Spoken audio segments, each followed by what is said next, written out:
Good morning, ladies and gentlemen, and thank you very much to the organizing committee for inviting me to speak at the Congress.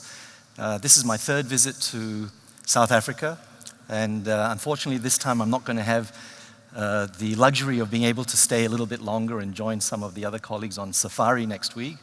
But I'm pretty sure that I'll be back again to enjoy the hospitality and the welcoming nature and the warmth of everyone in this part of the world. I think this session title is New Things, and I was asked to talk about some new things, and the new things that I was asked to look at were classifications.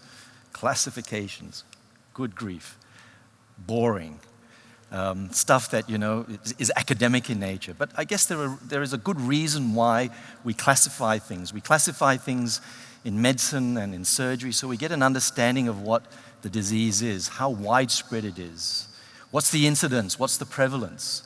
It allows planning at a smaller level within a dental practice, for example. It allows you to structure your practice to cater for what the needs are for your particular community, depending upon the predominant disease entities that might be present in a medical or a dental practice. But most importantly, classifications are important because we need to be able to talk to each other about the same thing.